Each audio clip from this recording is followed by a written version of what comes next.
আজকে হচ্ছে দারুণ জিনিস, মানে শয়তান মাছ ভর্তা। এখানে দুইটা বড় বড় শয়তান মাছ হচ্ছে ভাজি করে নেওয়া হয়েছে, আর এইখানে একটা বেবি হচ্ছে মাছ। রুটি ভাজার পরেও কিন্তু ছোট্ট একটা হচ্ছে আটা গলা থাকে, সেটাতে কিন্তু বেবি রুটি হয়। আর এটা হচ্ছে হয়তো এই মাছের হচ্ছে বাবমা, এটা হলো ছানাপোনা।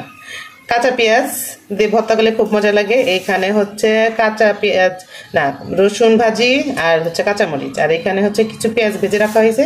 চুলায় হচ্ছে চা বসাই দিছি থেকে দাদিমার জন্য। আচ্ছা, আমি এখন এর জন্য ধনিয়া পাতা রেডি করে নিই। কেমন ধনিয়া পাতাগুলা কিন্তু বটি দিয়ে কাটলে কেমন যেন হয়, এই জন্য আমি আবার ধুয়ে পানি নিংড়ে রাখছিলাম।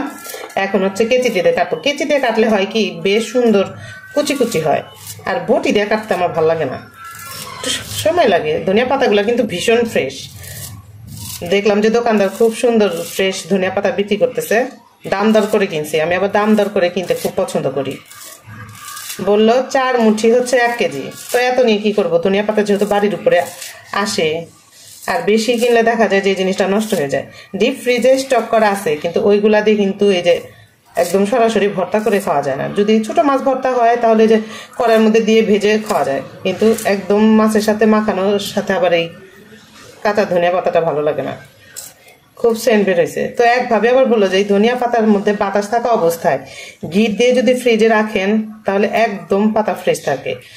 মানে কিছু কিছু সময় দেখা যায় যে ছোট ছোট টিপস অনেকের কাছ থেকে মিশলে শোনা যায়, মানুষের সাথে না মিশলে দেখা যায় যে অনেক কিছু শেখা যায় না। এই জন্য মানুষের সাথে মিশতে হয়। আর বাইরে যেহেতু আমি রোজ যাই, টুকিটাকি তো গল্প স্বল্প হয়। এই তো কথা বলতে বলতে কিন্তু আমার ধনিয়া পাতা কাটা শেষ। এই যে সুন্দর কুচি কুচি হয়েছে, হাত দিয়ে একটু ন্যাশ করলেই হয়ে যাবে। এই মাছের কাঁটাগুলা একদম পাতলা পাতলা আর ছোট ছোট, গলায় যদি বাই চান্স আটকে যায় তাহলে খুব সমস্যা। এই জন্য খুবই কেয়ারফুলি বাঁচতেছি, যেহেতু কাটা গলায় ফোটার চান্স বেশি, আর ছোট বাচ্চা আছে যেহেতু বাসায়, এই জন্য খুব সাবধানে বাঁচতে হবে। মাছের কাটা বাঁচতে বাঁচতে বুড়ে হয়ে গেল। না, এত শক্ত মাছের ভেতর থেকে কাটা বের করা কিন্তু খুব কঠিন।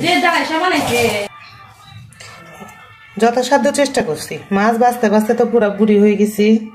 চেষ্টা করছি, মানে মাছ ভাজির ভিতর থেকে কিন্তু মাছের কাটা বের করা খুব কঠিন কাজ, খুবই কঠিন।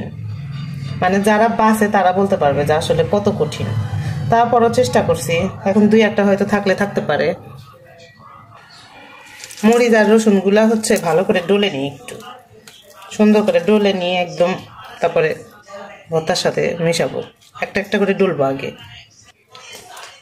এখনকার মরিচগুলা এমন শক্ত যে হাত দিয়ে ডলে এক ভ্যানিশ করা খুব কঠিন। হ্যাঁ, খুব কঠিন।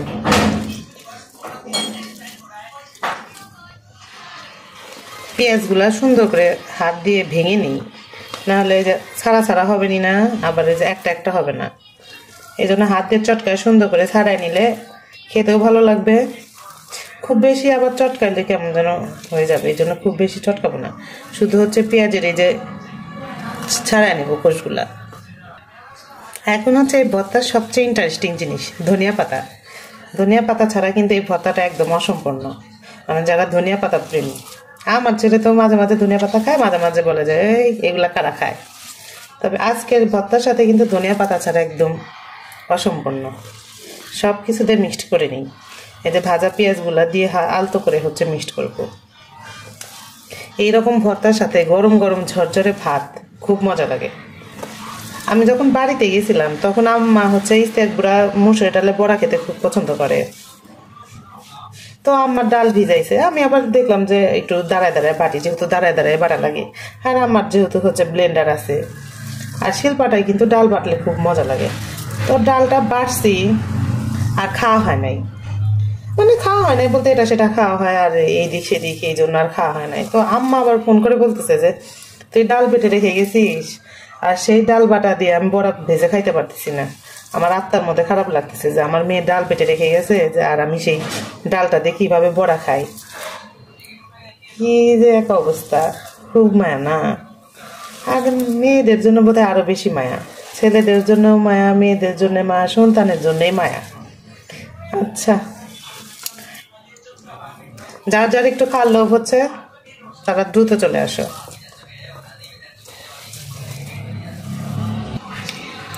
হালকা লবণ কম হয়েছে, হালকা একটুই দিলাম, খুব বেশি দিব না।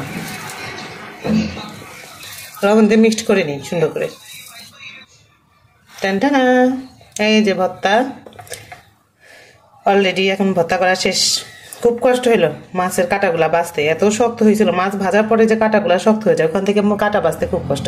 যাই হোক, খেতে কিন্তু দারুণ হবে মনে হচ্ছে।